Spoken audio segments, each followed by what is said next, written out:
Welcome, everybody, to yet another eventful Blue Jay Center podcast brought to you by the SIG Podcast Network. I'm here alongside Cole Whiston, Robin Tillemon, and boys, we got a lot to talk about. Obviously, the Orelvis stuff, getting swept again. Stat Genius on the farm. We'll preview the Fenway series. Let's just get this thing going. Turn up your volume. Because you're about to listen to the SIG Podcast. Blue Jays Center. Bautista drives it deep left field. Gone! The sickest Toronto Blue Jays podcast. It's gonna be sick. Holy smokes, fellas. I think we were all ready to come on here and talk about getting swept. And we were all kind of ready for that. But then they're like, oh, you think that's bad? You think losing 6 in a row for the first time since 2021 is bad? No. Hold my beer. Orelvis Martinez, 1 game in the big leagues, gone, 80-game PED suspension. Before we go into the actual message from Orelvis, just general thoughts. Cole, let's start with you, bud. I know you were kind of iffy about Orelvis even coming up in the first place. Actually, not kind of iffy. You were not about Orelvis coming up in the first place. He comes up for 1 game and is gone. So your thoughts, bud? Yeah, I'll get one thing clear. It wasn't that I didn't like Orelvis coming up. It was just that I wanted to clarify to why people, to the people, why he wasn't coming up and why he wasn't going to get an extended look while he was here. And then, the baseball gods did that for me by basically not giving him a look at all, and will not have a look until 2025. And that's assuming I guess he could come back in September, but I doubt that the Jays would bring him back in September when he comes around to that. So, sucks for him. Sucks for the Jays. You call him up just to fill a hole for for 10 days, and you don't even get that out of him. So, all around sucks. At the very least, the only positive I can take from it is it doesn't seem like it was intentional. So I guess there's that. But that's really all the positives you can get from this. Rob, you guys know whole season long, we're coming on here doing negative shows after negative shows. And just those pale in comparison to the show we're about to have, folks. I mean, this was just, as far as I remember, I'll rival anyone in pointing out a week that compares to as bad as this for the Toronto Blue Jays. I mean, I don't think you can do it. I don't think you can go throughout this team's history. Exactly. And think of, basically, at this point, any hope that you might have had, any false hope, maybe we were part of that as well, it's gone. The season's over. They've lost 6 in a row. They're the 4th worst team in the American League. It's done. There's no more standings updates. There's no more false hope. You can't fool yourself into thinking this team has even within striking distance of a shot of a playoff spot at this point. And yes, Orelvis Martinez coming up. Yes, you mentioned a little questionable circumstances. He didn't come up mainly because of his merit of coming up and playing every day, but you still had him up. You still had the number 2 prospect in the whole organization, and just for this to drop, this news on a Sunday morning, I mean, it's tough, man. It's just really, really tough being a Toronto Blue Jays fan. I got no words, dude. Yeah, it's pretty painful, boys. Now, Cole, you did mention how obviously wasn't intentional. I mean, that's what we're all trying to believe here. The assumption, yeah. This was the message that was sent out from Orelvis. We all saw this earlier today.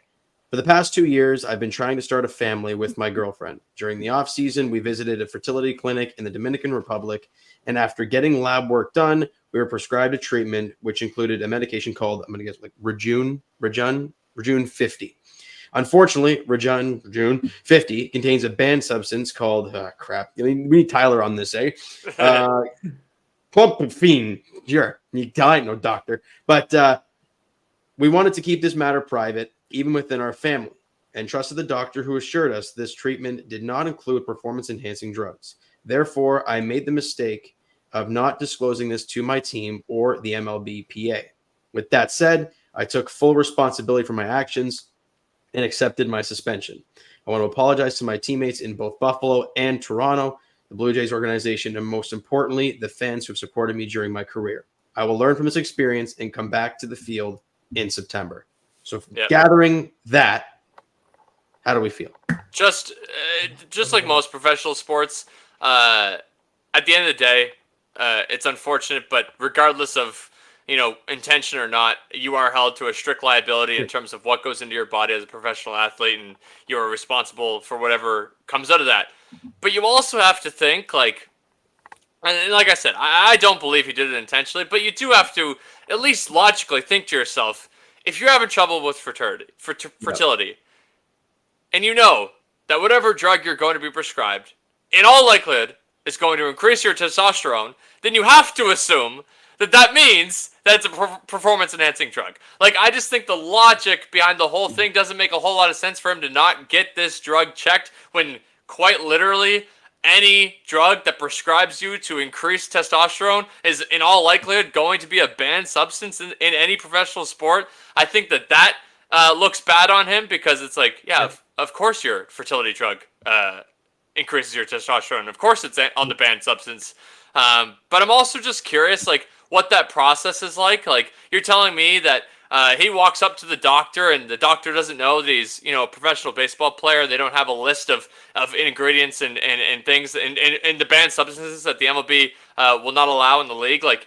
I just feel like all around, this seems like a bit of a, wishy-washy situation that could have easily been avoided. Yeah. Yeah, I mean, you mentioned there, the James, all the drugs with all those fancy syllables that I can't pronounce. I have no idea about. Fortunately, though, and again, based on my very next to nothing knowledge on pharmaceuticals, we do have our guy Tyler. He does work with pharmaceuticals. He mentioned today in the chat how this specific one, the correlation between that and actually gaining an advantage within professional sports is not very high. So by virtue of that, deferring to his knowledge, I'd like to think that the intentions were pure, that Orelvis was actually using it for legitimate reasons, not to game the system or get an advantage playing the game. So hopefully for his sake, that was the case. But yeah, I mean, just basically reiterating what you just said, Cole, there. I mean, it's your professional career. You should know what you're allowed to do, what you're allowed to put in your body. And I get that he wanted to keep it a secret, but at the same time, I don't understand the game there. I mean, is there a substitute supplement that he could have taken? I mean, who knows? I'm not going to dive into that stuff because I just have no knowledge on it. But yeah, no, this is 100% squarely on him. I'm not putting any blame to anyone else. Nothing on the front office. I know there were some people on Twitter mentioning how the front office should have had a heads up on this.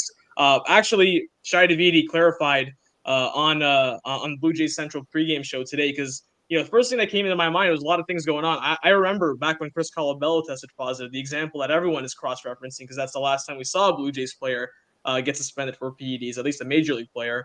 And he found out his positive test around spring training, and he got suspended within the first month of the season. So this, based on Ross Atkins' comments, was a positive test well before his call-up. So no knowledge for the front office, and it's actually the players' it's their right not to disclose any information until it becomes public, according to the league, after the appellate process. So, no blame on the front office. It's all Orelvis' fault. He, like I said, hopefully it was for good intentions, but in the end of the day, you just can't afford to do this. And it's really unfortunate that his big league career is off to this much of a rocky start.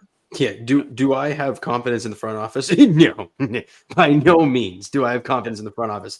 But I can't sit here and blame them. And you can tell the difference between real fans who actually get it, and fans who just want to hate on the front office. Because which I get that too. I understand, but with look, I love doing it as well, and we're probably going to do it in this freaking show as well. But regardless of that, this situation is 100% Orelvis Martinez, and that's his decision, his choice, and knew the consequences, and here's the consequence.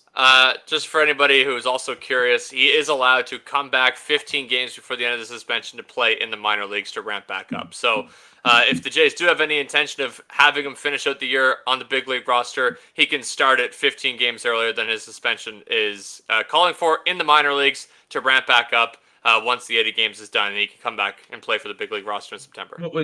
Which will be interesting because, you mentioned, you kind of do the math. They played game 77 of the season today, which would mean 80 games would put them with 5 games less in the season, which would mathematically make it the last week of September. So the minor league season ends the first week of September usually. I'm not sure if that's still the case now, but yeah, you just got to wonder, there won't even be rehab games for him to play in. I mean, all the minor league. Oh, yeah, that's true.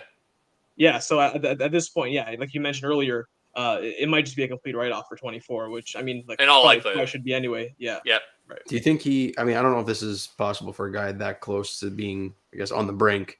Do Do you let him play in the Arizona Fall League then in the wintertime? Like in the fall to get reps in? I think you have to. I think if you're taking 80 games away from your number two overall prospect, you have to do whatever is possible to get him back into getting those reps back and then earning them, retroactively. Like a guy that maybe not would have normally competed in the Arizona Fall League, 100% competes in the Arizona Fall League, competes in the Winter League, and then rolls into next year as if he didn't skip a beat. So the biggest, obviously, we said that the biggest person at fault is Orelvis Martinez. The biggest person at loss is also Orelvis Martinez. I did say that he wasn't going to get a look. He was going to get sent back down once Bo Bichette was back, and that is all likelihood true. But that doesn't mean that he wasn't going to get called back up halfway through the year, in September for the entire month of September. Whatever happens at the deadline, that doesn't mean that he wasn't going to get an extended look this year. And he just, cut himself back a year on the big league roster and making big league money. So that's completely on him. And it's just unfortunate for us too, because like we talked about how what's going to be the reason to watch the team in the second half of the season. Well, Orelvis Martinez would have been right at the forefront. You mentioned a big reason why he hasn't factored in is because of his holes in his game. Well, by August, when these games don't matter anymore, when the Blue Jays are officially mathematically eliminated, you don't really care about wins and losses anymore. You want to see what you have, and you would have gotten, like you mentioned, Orelvis Martinez, an extended look there, basically with a situations where stakes didn't matter in terms of wins and losses, and that would have been an opportunity for him to develop and turn into the prospect that he is. Like he's the number 2 prospect. He's their only, other than Ricky Tiedemann, their only top 100 prospect that they have. This paper thin farm system, and him panning out is going to mean massive for this organization, considering they lack prospect power, but like power in general on the field, and it's just really, really unfortunate for all parties involved. I mean, it's just the season that keeps on giving, unfortunately. Yeah. That's a good way of putting it, Rob. I mean, it also, like, being a little selfish here, it hurts our on the farm segment too, because there's one less dude to talk about, and then you're getting Joe Schmo get called up from AA to AAA because he's got to get a shot because you need a dude there. Yeah. So it hurts us too, boys. But you know what else hurts? Getting swept 2 times in a row. Okay, you guys. I was very happy to not be around for this series. I got to see today's game, and that's it. And still stinks, but you lost 6 in a row. You've lost 6 in a row for the first time since May of 2021. For God's sakes, Jays fans, that was freaking pre-Rogers Center when we're playing in Buffalo and flipping Dunedin. Like, that was the last time that this team had lost 6 straight games. And by the way, that 2021 team was fun. Yeah. This team stinks. So not fun at all. Very different spots to be in right now. They're a season worst, 7 games under 500. And we talked about this stretch of big games, right? They went 3-3 against Milwaukee and Cleveland the first time. And you're like, oh, maybe. No. They proceeded to get swept by the Red Sox, and it looked completely ugly in every which way. And this series, I'm going to start with this because this was the waving of the white flag to me. Yep. Seeing George Springer hit cleanup yesterday, I'm like, okay. So we are officially in don't give a crap mode. Let's try and see if this guy can get some more RBIs and make the contract even a hair worth it. But it's not even close. So that was for me the white flag. And now to go on and lose 6 straight, it blows, boys. It really does.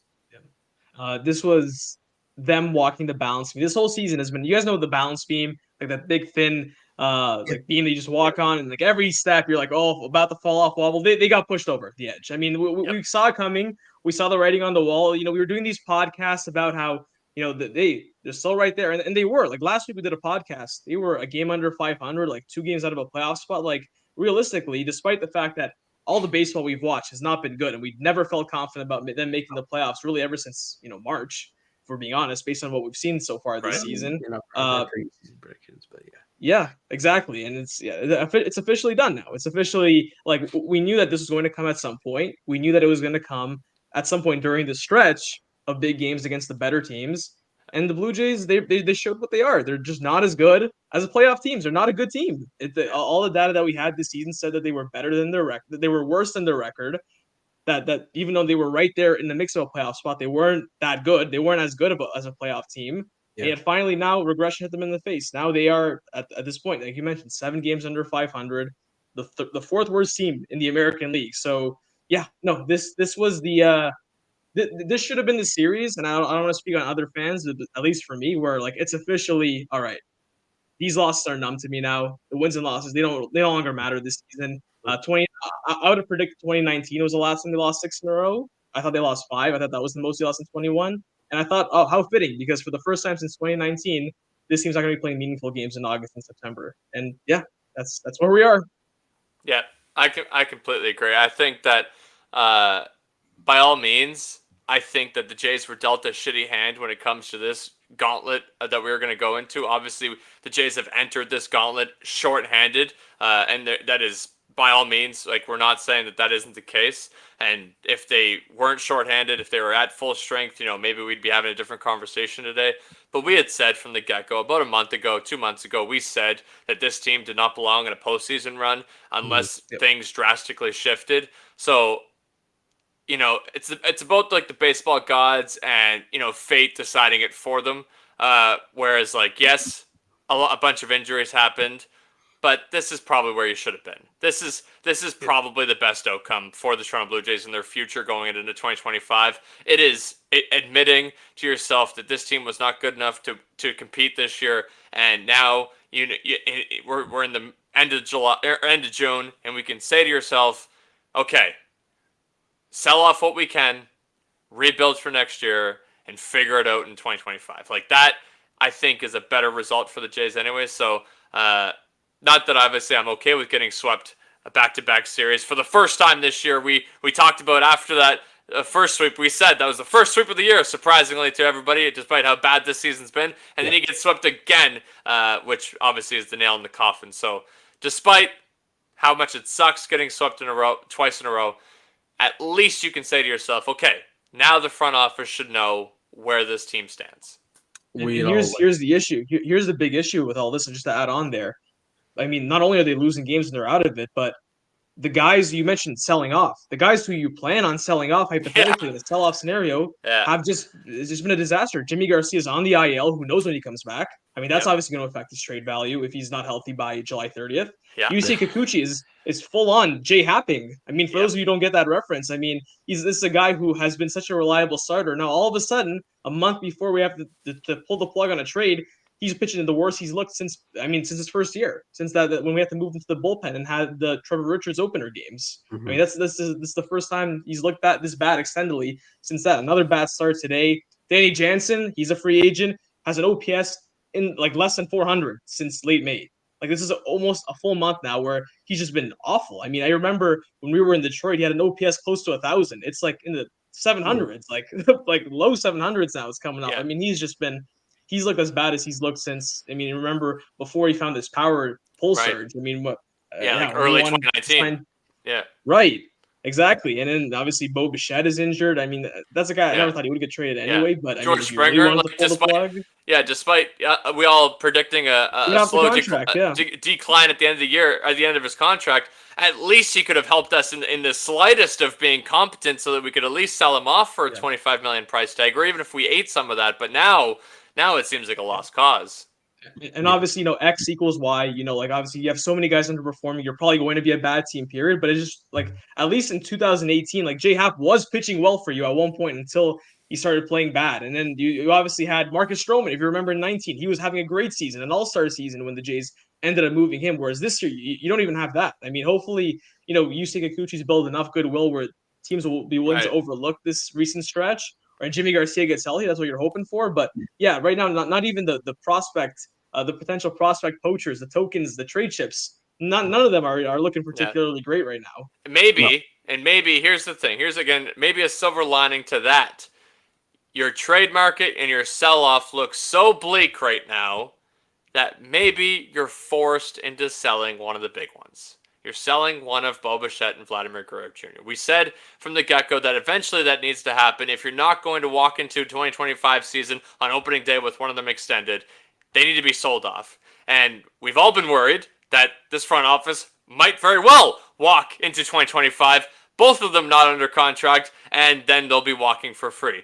Maybe because of this and because of the fact that you aren't going to get a whole lot back, hypothetically, again, this is a silver lining in this hypothetical scenario, maybe that forces them into selling off the 2 stars that'll get you the most haul back. Yeah, first off, I don't think Mark Shapiro is going anywhere. Just for the fact of renovations. I mean, if his job was on the line, that wouldn't be happening. He put all of this money into the renos. He ain't going anywhere. And I don't think Mark or Rogers, for that matter, will allow Ross Atkins to trade away Bo Bichette or Vladdy, because I don't think they trust him in that sense. They're not going to fire him mid-season because that just doesn't happen in baseball. You do not see general managers fired mid-season. So with that being the case, for everybody yelling, fire Ross Atkins, yes, we all agree it should happen. Yeah. But it's not going to happen during the season. And with that being the case, I think it's just going to be it's not going to be sexy. You're not going to see Gosman get moved. You're probably going to see the free agents that you guys have mentioned, right? Kikuchi. It's an interesting one. Let's talk about that later. Well, we'll get to him in a bit. I didn't even mean at the deadline. Like I'm assuming that Ross Atkins gets, fired, last day of September or whatever the last day of our regular season is. And then I'm saying that the new guy comes in and trades off those pieces. Because I was just saying going into 2025, this is the sell. That's what I was referring to. I believe that what you mentioned right there, Cole, that's what's going to happen. And this is my gut take. I don't know if it'll actually be happening, but when Ross does get canned, it's not going to be a guy from outside the organization. I think they're just going to promote James Click, and I think that's just going to be the move to make. He knows the organization. He's been around a while now. He knows these players, everything like that. It's an easy move for Mark to make. And then at that point, he knows the organization well enough to make these deals, whereas Joe Schmo, coming from the Sacramento A's or whatever the hell they're going to be called, right, is not going to be like a brand new guy and making those types of moves. It's an interesting proposition and more of like a hold your breath, hold your butt cheeks clenched because you're going to, here we go, along for the ride.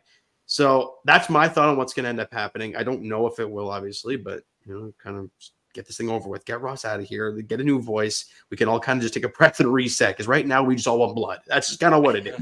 Now, you guys were mentioning how Rob was mentioning like how the guys like Yusei Kikuchi's kind of plummeted and stuff.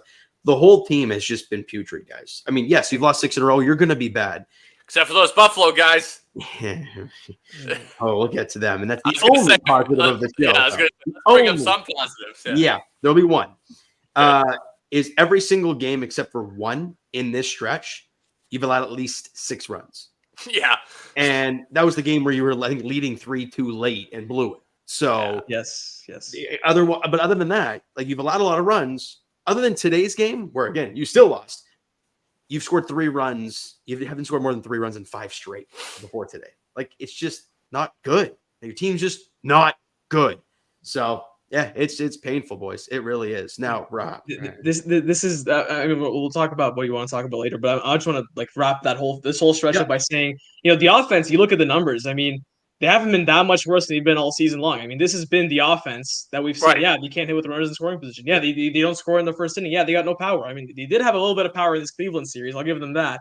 But this offense has been nothing new. We just now get to see it combined with poor pitching. The cycle through the rotation was awful this last stretch. I mean, obviously you had the Yariel Rodriguez blow-up game, which right now it seems like the 8th most bad thing that's happened this week. Which is incredible. I mean, that seems pretty bad in of itself. Yeah. That he's going to be your 5th starter the rest of the season, and obviously, I think it might be a bit of a one-off. I do like some of the stuff he brings, but regardless, it was an awful start. Jose Barrios had his 2nd rough start in a row. Yusei Kikuchi, we mentioned him. Gosman. I mean, yeah, it's a bad turn through the rotation, and we see how awful this team is. Like I said, they're 2019. They're the 2019 Blue Jays, a 96, 97, whatever it was, lost team when they don't have good pitching, and starting pitching has been far from perfect this stretch. Yeah, so shout out Trent Thorne for 2019. But anyways, boys, let's get into the lone positive. One more fun, Bodie Boshiers. Yeah, buddy, what a great guy. Anyways, top tier dude. Anyways, the only positive, I think there's only one, for this Jays team, and that is Spencer Horwitz. Yes, sir. My fucking guy is a machine, boys. We've been talking about this guy all season long about getting him a call, like the numbers in AAA. Joke. You guys seen him live. Joke. This guy shouldn't be playing there. Like, it just shouldn't be happening. He gets the call up. And for me, I mean, regardless of the 2 home runs today, which obviously awesome stuff, right? One at dead center at Progressive Field. Hello. But and no doubter off the pole, too. The other one's no doubter, too. Yes, exactly. The one for me was that last at bat. I don't care that we lost the game. I don't care that Vladdy had a hissy fit, and we all know what happens after he has a hissy fit. He starts flailing. But regardless of that, I'm facing off against one of the best closers in baseball, Emmanuel Clase, and making him throw 12 pitches, being down in the count, and drawing a walk out of it. Yes, sir. Like, dude, that's called a dog material right there. That's why he should be freaking leading off. Like, love IKF, love what he's done, 2 home runs, ball in a save situation too. Nonetheless, yes. Game on the line. Game on the line. Yeah. Absolutely, He was a tying run. Game. He was a tying run. He was absolutely awesome today. Made 2, turned a really nice double play. Had that one insane diving play at second base as well today. I think he walked once or twice, hit 2 bombs. Like, love to see it. Like, really, really positive signs from Spencer here early. Yeah, I have 2 things that I wanted to point out. I mean, 2 things that I've said on this show, actually. I can't remember when we did this episode, Pricey, but you asked me, like, do I think Spencer Horwitz is legit? And my answer was, I mean, if you look at the silhouette and you see, a 20 whatever it was round pick, a guy who doesn't have a lot of power, a guy who's making his debut at 25 or 26. I mean, you look at those points without knowing, the person or the player, and you think, I mean, it's hard to really buy into a guy after 50 plate appearances. Like I said, like, you just look at his process at the plate. It's just a good process. It's like watching a guy who, like you mentioned today, the 12 pitch at bat, but it never seems like he's given away in that bat. I mean, he's obviously been hitting really well, and OPS well over 1,000, but the whole process has been excellent. It's not, it's just, there's an element of this where you can tell it's not fluky. And obviously, Spencer Horwitz is not going to be a 1,000 OPS guy. I mean, if he was, he'd have been here a lot earlier than this, but regardless, I mean, he's definitely making the most of his opportunities. And I also said, despite the fact that the knock on him and why it took him so long to get to the big leagues was the lack of power, there just seems to be the process is good. He hits the ball hard enough coming from that left side. I mean, I feel like there's a little bit of major league pop in that bat. I think Buck Martinez said that today on the broadcast. Credit to Buck, great call on this one, when he said that some players, they're just built to hit home runs at the big major league level because you get more pitches to hit around the plate. I mean, pitchers will challenge you a lot more. And then, if you can make good contact like that, hit it hard, you can run into a lot more long balls than you would in the minors. It sounds counterintuitive because, obviously the quality of talent is just so disparate between the minors and the majors. But I'll be honest, like, based on like my limited scouting and what I've seen, and thankfully, Buck's corroborating my theory, I think that Spencer Horwitz could be, a 20 home run guy in the big leagues. He absolutely can. Last thing I want to say, Cole, is that at bat that I was talking about with Class A, I don't know. Okay, I don't want to compare the two, but during the at bat, I've never, other than like playoff games, I've never really been on the most edge of my seat watching a guy go at it like an elite guy since 2019 when Vladdy faced Aroldis Chapman. When I was like on the edge of my seat, I'm like, this is just fun to watch. Like, look at this battle, and that's kind of feeling I had now. I'm not comparing the 2 guys. Like, let's be honest here. But I don't think that gives enough credit to Bo Bichette and the battles that he's been in over his career. I mean, he's been in plenty of 10+ pitch at bats against elite pitching. You expect that from him.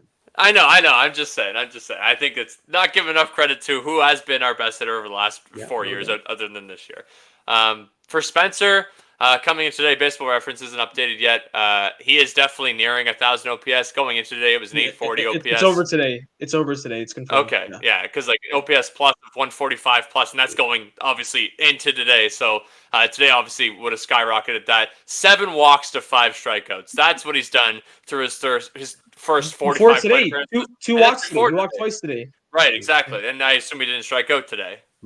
No, right. So now he's got 9 walks to 5 strikeouts and 50 plate appearances in the big leagues. Like, that was his calling card coming into this. Was that he has probably the best eye in AAA, and that's what earned him the spot. And that's where I think the power debate comes into play. And I agree with Rob. As long as you have a good enough eye where you aren't going to strike out and you can get to pitches and can get to mistakes, then you don't need to be a guy that's going to hit 30 home runs. But you could certainly be a guy that'll hit 20, and that is basically the prime version of Cavan Biggio. People wanted to draw the comparison between Horwitz and Biggio as he was coming up because he was basically known for the same stuff and from the same side. Yeah, look out. But if Horwitz does it at the actual level that everybody wanted Biggio to do it, then we're having a completely different conversation, and we're talking about a 2.5, 3-win, 4-win player in the big league level. So far through 50 plate appearances, Horwitz has been fantastic, and it is 100% credit to his eye.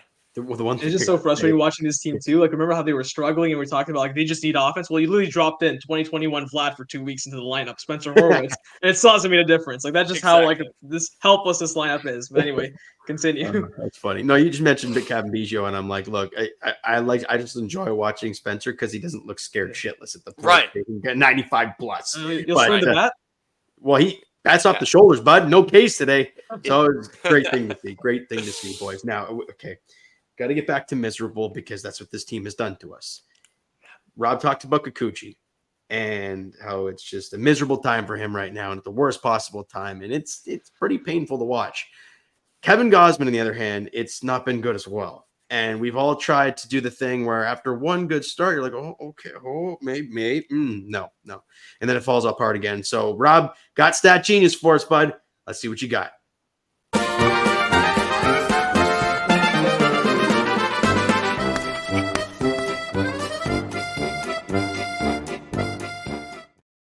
So I meant to actually point this way. Yeah. Cole's got it for Apologize for the listening audience, but yes, Cole. Me and him actually we went to the game this past week against the Red Sox. We had a Kevin Gausman conversation. I basically gave away my thesis that I think he's a pitcher in decline. And Professor, you were a little perplexed at that point. Right. I assume during that time you've done a little bit of research, and I'm curious to see how you've updated your opinion now. Yeah, I was a bit perplexed only because we know Kevin Gausman got off to a late start to start the year. We know that Kevin Gausman doesn't get any run support. We know that, his first couple starts were skewed because there were short outings and he didn't do so great. So I was a bit perplexed. But then my old friend, Baseball Savant, tends to not lie to me when it comes to these things and projecting the future. And you want to know the biggest drop-off for Kevin Gausman between 2023 Gausman, who was a Cy Young finalist, and then 2024 Gausman, who currently rides a 4+ ERA and a 1.3 whip, which is his worst since 2019. Percentage. It's his fastball. It's actually his fastball. K percentage is in there as well. But the biggest drop-off, I believe, is his fastball. Last year, 95th percentile. 2024, 30th. A below-average fastball for a guy that already topped out at 97 going into last year. But he made 97 work. This year, I bet you I didn't look into his fastball averages, but I bet you he's lost a couple miles in terms of average so far through the start of this year. Oh, 100%. At least 2 miles per hour on the fastball. Yeah. But it's also just not playing. It's getting hit hard. And then on top of that, one of his other big drop-offs in terms of Baseball Savant numbers was his K percentage, where he ranks in the league in terms of percentile. Same thing, 80-plus percentile last year, below 50%. Actually, no, I think he's at like 55% so far in 2024, but or percentile. So Kevin Gausman, on top of his raw numbers not looking great, his underlying numbers don't suggest he's going to be doing any better. He's 33 years old, and he is a guy that definitely relied upon getting that swing and miss on balls outside the zone. So if he's not getting that, then it looks rough for Kevin Gausman.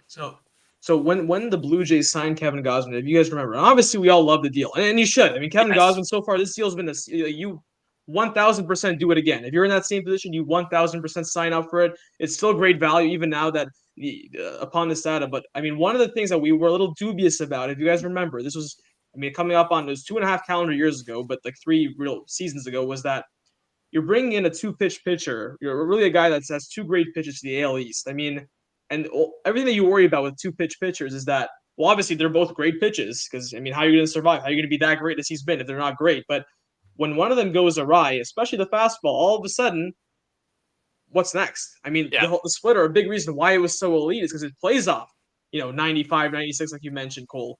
And then obviously now you mentioned, you didn't have to give me the data. We watched all the games. The fastball is down. Right. Like the velo has been down all season long. And we attributed that to, or you remember, starting late, playing in the cold. You remember that Yankee Stadium start where he was Right. awful in early in the year? Yeah, and then But he would this have a tempo's couple growing. starts. He'd have a couple starts where it'd be up at 97, look fine.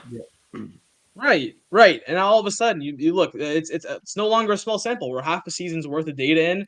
You look at the age, and we had this exact baseball savant stat genius segment earlier on this program a few weeks ago. Yeah, it's looking really rough. Now, what does that mean for this team? I think it means you have to capitalize. I think you have to sell your stock before it goes at a lower than recoverable rate. I mean, you love Kevin Gausman, you love what he's done, but at this point in time, the Blue Jays can't afford to make. I mean, it's not really a mistake because they were contending in theory, but do what George Springer did. I mean, Kevin Gausman, a two-pitch pitcher whose fastball is declining. I mean, this is a guy who, I mean, would you be shocked if he's the pitcher version of George Springer next year? I mean, maybe like he's not the worst qualified starter in baseball. Like George Springer is the worst qualified hitter right now. Right. But it's really tough, and I think in a smart organizational decision, you have to trade Kevin Gausman. Yeah. In fact, I'll go one even further. I feel like if you don't trade Kevin Gausman at this stage, knowing that his value is not going to be any higher, this is it. Right. He's only going to be in decline from now on. This moment forward, I think at that point, not only do I think you're like not only is it not a smart decision, I think it's a stupid decision not to. Yeah. No, and So I think that's how I think go. we can. I think we can confidently say right now that at least from our perspective, in terms of Blue Jay Center and its employers or talking heads, Kevin Gausman should be traded. We are saying that definitively. Yeah. He needs to be traded what do you think, at this deadline. I never thought I'd say this, boys, but give me more Paulo Espino. Just give me some more Paulo Espino. I mean, that means things have happened, right? I mean, no. I'm with you, Rob. I mean, I think it's pretty vivid to me when we were in Kansas City, and obviously the Vladdy era that downfall the entire season, pretty much. That was the Kevin Gausman start. I don't know how many times you and I talked about, okay, where's his velo? 93. And we're like, okay, yeah. And then he hit 95 once. You're like, oh, okay, it's coming up. And it back down to 93. And it's just, he never really got it going. And that was at the end of April. We're still having that conversation. Yeah. And that's where we're at the point where 80 innings. Exactly. That's enough sample. That is enough sample where it just has not looked good. And it's unfortunate. It really is, from being basically a Cy Young finalist just like that to fall off the cliff as bad as it's been. And full credit to the Jays when they made this move. It was Robbie Ray off of a Cy Young to get Kevin Gausman, because you looked at the numbers and looked at the projections of the two of them, and you had more faith in Kevin Gausman's next 2 years than you did in Robbie Ray's. And Robbie Ray, same thing, 1000%. a two-pitch pitcher, needed his slider, needed his fastball if he was going to be successful. You moved off of him. He's turned out to have a decline exactly how we were projecting it was to be, and Kevin Gausman rolled in and had two phenomenal years with the Toronto Blue Jays. So credit to the Blue Jays, but this is the exact same, or not the exact same scenario, but a very similar scenario to they were 2 years ago when they made this move. So by all means, it's not something they're not used to or not willing to do. They have no problem moving off of a Cy Young finalist from a year ago. No, they definitely don't. They have to do it. Yeah, I think they have. And the question is, again, not to the same extent as Bo and Vlad, but does Mark and the organization see Ross Atkins as a guy to make that move for a guy who's got more than 1 year left? I don't know what the deal is with that. We'll see, though. I think Kevin Gausman is a guy you have to, have a look at, because he's been there. He's done that in the postseason. He knows what it takes. He's a guy who can do it. Same with Kikuchi. You look at him, that big, hard-throwing lefty, regardless of his ups and downs, that's valuable at that time of year. Whatever, whether it's coming out of the bullpen, whether it's starting a playoff game for you, it is reliable, or not reliable. It is useful. So we'll see what happens, boys. But let's go to God. I want to say a positive segment on the farm, but geez, with now like all these guys, like now one suspended, a couple guys been called up. It's like, okay, so we're going for the clean sweep. We're going for the clean sweep of like all our segments being negative today. I was kind of hoping for Holland the Farm, but it looks like from what I'm hearing, it might not be the case. Well, I've had to scrape some good ones, but then there's one. There's one, and let's get to it on the farm.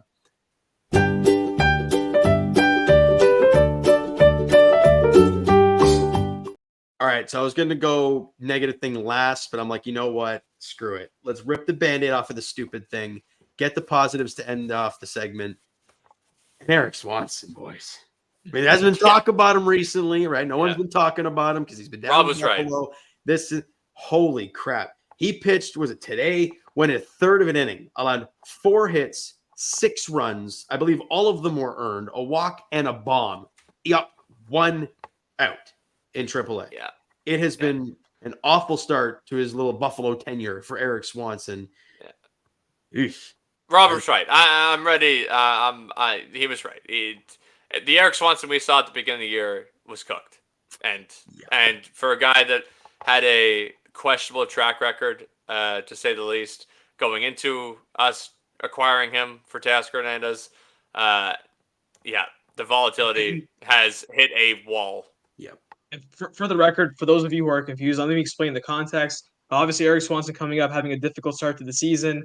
My whole thesis was that everyone seemed to think that, okay, like it's just a rough start. But my whole point was that, well, he's a big league reliever who doesn't throw particularly hard, who doesn't have an extended track record of being a great big league reliever. I mean, how do we know that this guy is just not a good pitcher? I mean, how do we know that he's not going to be, that he's going to bounce back? Whereas with a guy like Jordan Romano, he has a track record. This slow start, I'm confident that at some point he'll get back to being a really good reliever again. And that's just Eric Swanson. He's just like a middle of the pack reliever in terms of his ERA plus. He's a league average reliever for his career.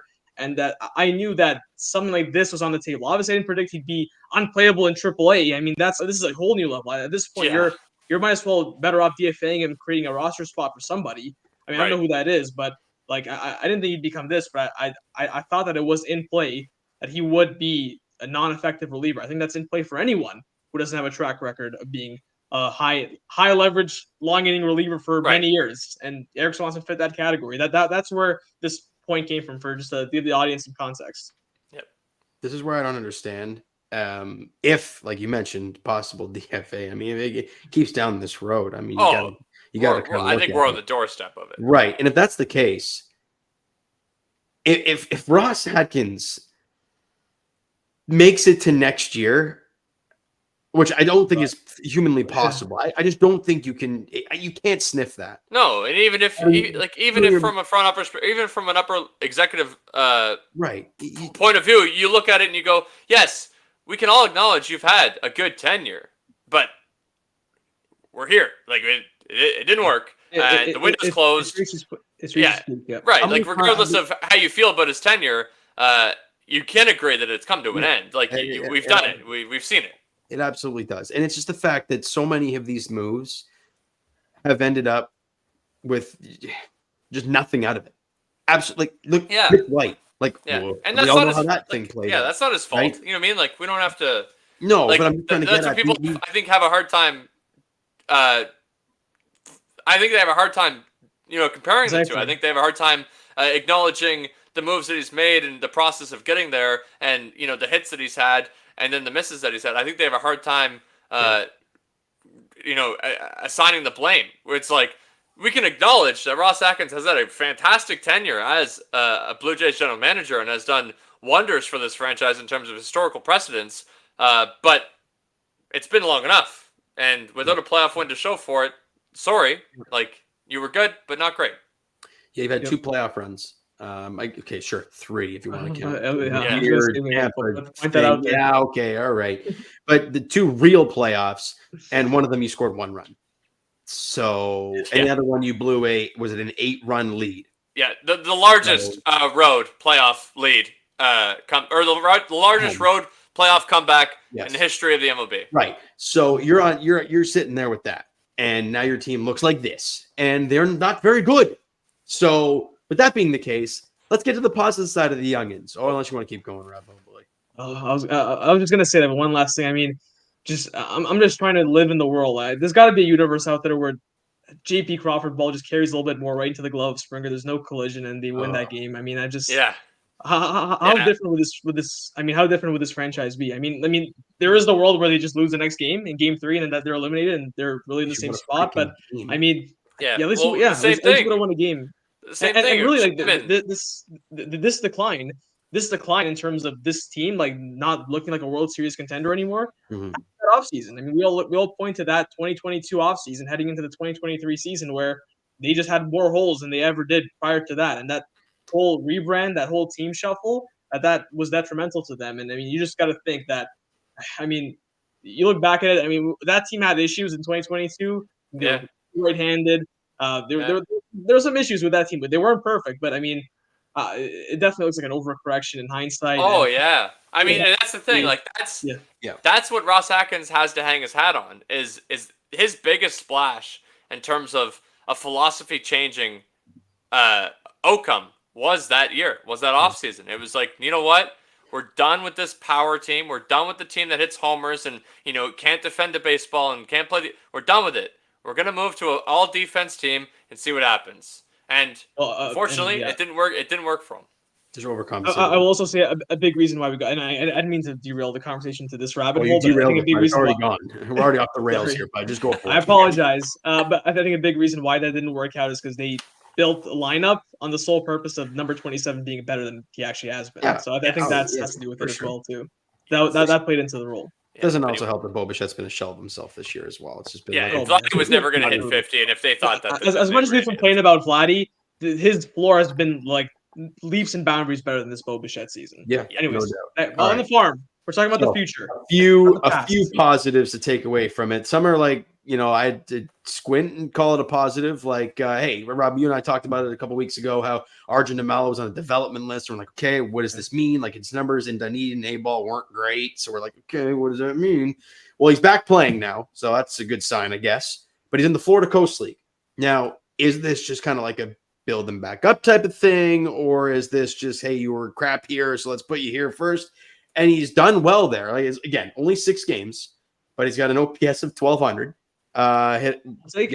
Yesterday hit a home run and a triple. So positive signs. Again, he's only 18 years old, so not going to get over dramatized about. But again, he's got those good numbers. He has 8 walks to 7 strikeouts. So there's that to go along with it as well. Positive sign, but also in a worse league than he was in before. So take that for what it is. Another positive. Reminds me of my road to the show here. Try to put you on rookie mode or beginner mode so I can get to the big leagues faster. And that's the kind of numbers I'd put up. 1,200 OPSs, home run triples. That was the kind of games I had. Oh, jeez. Well, maybe he put it on rookie mode. Well, he was playing in rookie ball, too. So there you go. That's where the Florida Coast League is. Anyways, Ricky Tiedemann, finally back on the hill. Had a second start this time. It was only in Dunedin, A-ball. Again, not going to dwell on it too much, but 2 shutout innings, no base runners, 4 strikeouts. Healthy as far as we can tell. I was going to say, at this point, that's the big thing. That's true. That's the big thing in all of this. And it's what's crazy about it is if he can stay healthy by July 30th, he could be up here with the amount of crap that's going on. What could happen with this roster. We'll see. But if he can stay healthy, it's quite the possibility. Yeah, 4 starts. Yeah. Well, yeah, we'll see. Leo Jimenez is a guy. Now he's one of the guys. He's our new Spencer Horwitz. I think we're going to be talking about a little bit, and not to that extent, but his season down there in AAA, he is really taking that next step offensively. He's hitting 290 with a 436 on base, a 905 OPS. He was hurt a little not too long ago. He's back and still raking. So that's a great sign for him and the Bisons. The Bisons they continue to hit. I think they scored 20 odd runs yesterday or in the first game of the doubleheader or some stupid number like that. Yeah, give me their hitting coach. Yeah, wouldn't that be nice? Well, we had their one of last year, Matt Haig, and I can't remember if they hit anything last year. So, but yeah, Leo Jimenez has been great for them. Again, top 5 prospect in the organization. If you move on from a guy like Bo Bichette in the offseason, if that type of thing happens, he's a guy that you'd be looking at next. What else we got here? Alan Rodin, a guy that I've been talking about quite a bit this season. He's now in AAA. He did get the call up. So it's a good sign for him. He was raking there in AA. He finally gets the call to AAA. Took a few games to get going, but I think it was today or yesterday where he went 1 for 2, but he hit a bomb, scored 4 runs, and walked twice. So again, very minimal sample size, 1 game, but looked really, really good. And again, a top 10 prospect in the organization, kind of taking that next step forward. So that's a good sign. And the guy that I'm most excited about, again, it's a ways down the road, but Warren Watts-Brown is a guy I've talked about quite a bit so far this season for the Jays. They drafted him last year. I think it was like in the 4th or 5th round. And he has been elite in Dunedin. Again, only A-ball, but this is his first professional season. He's ripping a 3.23 ERA down there. 2.11 batting average against them. A whip of 126, but it has definitely come down as the season's come along. This is the part that I like. He's on 56 innings. He has 26 walks to 70 strikeouts. Oh. So he is doing damn good down there. And I don't know how many times we've talked about in the show about some homegrown pitching through this organization. Alec Manoah has been the guy, and we all know what he's dealing with. Warren Watts Brown is the only guy I look at. I'm like, or Ricky Tiedemann, I guess. But as like, positive signs moving forward. And the last one I got is we talked about Eric Pardinho. He's in AAA now. Had a good first outing, not so great in the second outing, but he's up in AAA, kind of banging on the door for a possible bullpen job down the road. So that's what I got for that thing, boys. I mean, Eric Pardinho got crappy stats, but he's there. So that's the on the farm segment. That's the minimal positive we got. So, and you guys want to touch on that? Hey. Honestly, got to squeeze some juice out of the orange in terms of positivity because it's come out of premium today, man. I had to go out of the top 30 prospects to find Pardinho. That's what we're doing here. All right, boys. Now, the Blue Jays do play again. For the love of God, they do. There's no off day, so we can't avoid talking about them for a day. They play tomorrow. Back at Fenway tomorrow. Fenway Park. Fenway Pack. As they're in Boston against the Red Sox. After we got swept in Toronto, you go to Fenway. Fenway games are weird. We all know that. Yes. But it doesn't look good. The way this series lines up, the pitching matchup, they're not great. And after losing 6 in a row, they're buzzing right now. They're now, what are they now? 6 games above 500. They're 8-2 in their last 10. They're third in the AL East. Are they in a wild card spot now? They might be, actually. They're in the wild card spot. They're only a game back in the Twins for the second wild card spot. So they're right there. And we're heading the other way. Did Kansas City fall out then? Who fell out then? They did fall out. Yeah, Kansas City's okay. They've lost 3 straight. They're 3-7. Last time, only 5 games over 500. They've really fallen off since that. That's insane. The Red Sox were like a game better than the Blue Jays when they came to town. And when they came here last week. They were, but we did say for that podcast, we said the numbers or the record didn't match the numbers. They were playing like a top 15 team. In majors, whereas we were playing obviously like a bottom 10 team in the majors. So it seems like it's evening out. Yeah. So the matchups look like this. It's Chris Batts versus Tanner Houck tomorrow, 7:10 first pitch there. And then game 2 is Kevin Gausman versus Brian Bayo. That's 7:10 on Tuesday.